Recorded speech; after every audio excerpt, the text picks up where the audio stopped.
Genetic engineering. Some hate it, some love it. Today we see what that's about. I'm Matthew Richards, and this is CJTNN.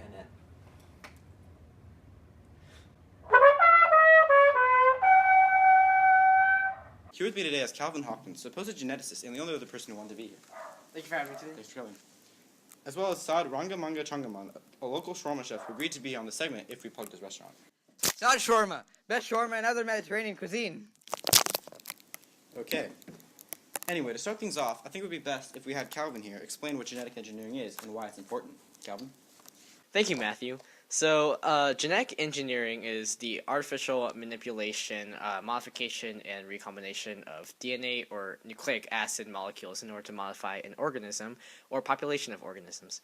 And that's just a long definition, but if you want a short definition, it's basically the editing of genetics of a living thing to achieve a certain trait. So the question here is, what's the deal with the controversy between pro-genetic engineering and anti-genetic engineering? Well, with the exponential growth and usage of technology, especially in the United States, more information is being provided to scientists and geneticists who are interested in the field of genetic engineering. And with this rise of interest also comes critics. Some critics even saying radical things such as that genetic engineering causes cancer or even autism, which is highly untrue. So then what are the advantages to genetic engineering?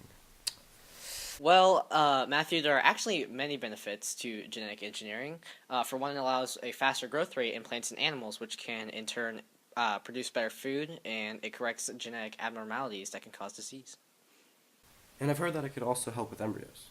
Right, because of genetic engineering, in vitro fertilization is possible for embryos with genetic problems or women with fertility problems. Mature eggs can actually be taken from the ovaries and fertilized with sperm outside of the uterus, and then once it grows, it can be implanted back into the uterus. And this is all because of genetic engineering. So what I'm getting from you is that genetic engineering is pretty much a miracle cure for anything. Yeah, pretty much. And in the future, genetic engineering could become so advanced that it could eliminate some diseases such as HIV, hemophilia, and sickle cell anemia. And technically speaking, a variation of a much more simplified version of genetic engineering can be seen in the very early agricultural stages, about 14,000 years ago when humans began to domesticate animals. Now, wait just a minute.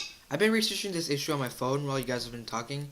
And while it does have benefits, and while what you say might be true, it's not like that there aren't risks to it. Oh yeah? Like what? Well, the genetically engineered plants and animals will eventually interact with domestic species, and the organisms will mix. The engineered organisms will most likely dominate, which will reduce the diversity that's available. In addition, the tech could be easily abused, and unethical changes in humans could be developed. Well, those are hypothetical. You see... I'm not done. The pathogens that are supposed to be prevented by the engineering could adapt to the changes. It's a natural evolutionary process. They could create resistance to engineering, which would cause more problems. Well... Not to mention that genetically engineered foods generally have less nutritional value. Now, if you want something with a lot of nutritional value, then come to Saad Shawarma, amazing Mediterranean foods that aren't genetically engineered. The #1 choice for the Avengers. Did you seriously just turn your argument into a plug for your restaurant? Listen, most of the points you made are hypothetical. There is no saying that any of those things could actually happen. They may be hypothetical, but they are plausible. At the very least, don't you think it's a bit unethical? Guys, let's just calm down and... Unethical? Genetic engineering has improved the lives of so many people. Maybe it's considered unethical now, but in the future it'll be clear how much of a miracle it is. It's not a miracle. There's valid risk to it. Those risks are nothing compared to the benefits. Guys, let's settle down. This is supposed to be a civil discussion. I think one of the best examples of how polarizing this issue can be is the story of Adam Nash.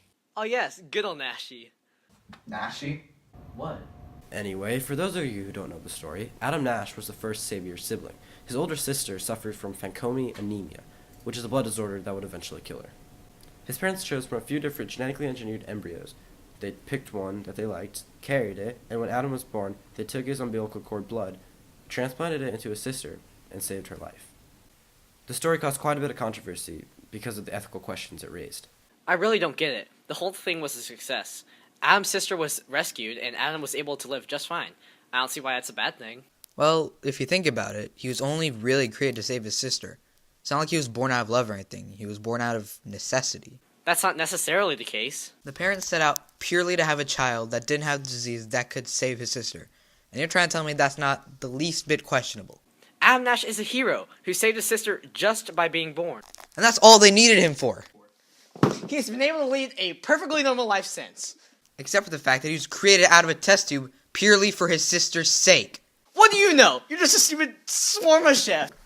That is it. I've never more something in my life. I am out. Never mind. Fine, I'm out too.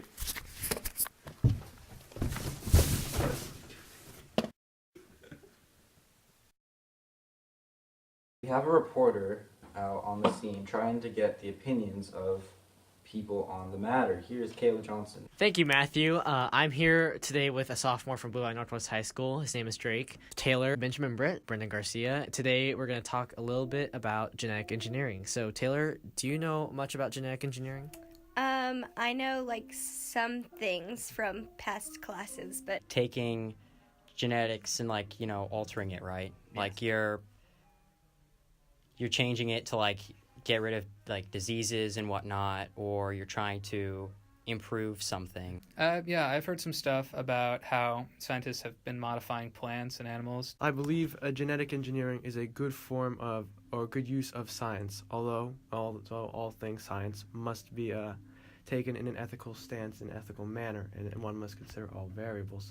So what are your opinions? Do you think that this is unethical or it should be stopped, or do you think that this is a good practice? I think it's okay if you're like trying to change something to help your baby, but if you're just like doing it just because you want your baby to like have something better DNA, like that shouldn't happen. It should be used for ways to stop disease and stuff in children. So I think that aspect of it is good. Somewhat. Like if you're going in and making designer babies, that's just not right. That's not okay. But if they've got like a genetic disorder or something, and you don't want them to have to suffer with that, you could do genetic editing to help. I believe people can make poor decisions. I don't believe people should act against national medical boards or against the general common what's accepted at that moment if it's not been passed by something such as the FDA or the World Health Organization. So if you were able to provide like a warning for future generations on the effects of genetic engineering and its impacts on humanity, what advice would you give them? I'd say definitely explore it, but kind of use it in moderation, because there are definitely going to be problems that people are going to have with it because of their differing standpoints on science and its use in society. But I think it's definitely important that we explore it and see where it could go. I don't know. That's a really tough. I mean, I can't really think of a more simple answer than just helping people out. They should just really use it for helping people with diseases and stuff. And I think if we're going to use this technology, we really need to push that that's what it's used for, not just for modifying a baby to make it your perfect kid or anything. You'd need to use it for actual reasons that can help children. There are a lot of benefits that could come from this new technology, but we also need to be wary of the different types of drawbacks that could be caused. Thank you, Caleb. Now, as we dive deeper into the everlasting opposition between the two objectors, pro-genetic engineering and anti-genetic engineering, we see that the debate between the two are rather dormant. As we heard with our interviewees, most people believe that genetic engineering should only be used in cases of genetic disorders, and not the modification of genes to make one's traits superior. And there you have it, genetic engineering. Some people hate it, some people love it. There are benefits and there are risks. What do you think? Tell us on Twitter. This is Matthew Richards, and this is TGCNN.